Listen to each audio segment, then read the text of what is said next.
একই সাথে হয়েছে ভোট ও গণভোট। ইসির হিসাবে গণভোট পড়েছে 60% বেশি।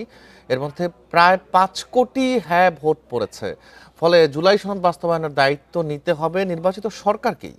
গণভোটের যে 4টি বিষয়ে সম্মতি দিয়েছে জনগণ তা বাস্তবায়ন করতে হবে সংসদের 180 কার্যদিবসের মধ্যে। গণভোটে 4,80,74,429 জন হ্যাঁ ভোট দিয়েছেন। বিপরীতে না ভোট পড়েছে 2,25,65,627।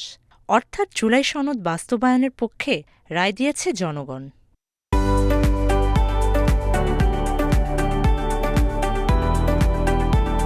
সদস্য বিশিষ্ট একটি উচ্চকক্ষ, সংসদে নারী প্রতিনিধি বাড়ানো, বিরোধী দল থেকে ডেপুটি স্পিকার ও সংসদীয় কমিটির সভাপতি নির্বাচন সহ জুলাই সনদে বর্ণিত অন্যান্য সংস্কার বাস্তবায়ন করতে হবে। সে লক্ষ্যে 180 দিনের জন্য গঠিত হবে গণপরিষদ।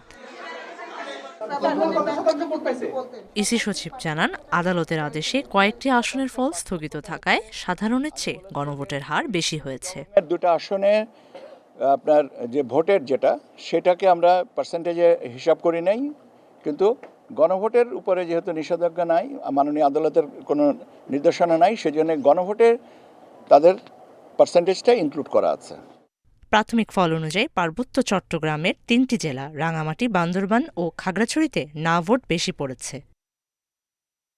Mahima Hossain, independent news, Dhaka.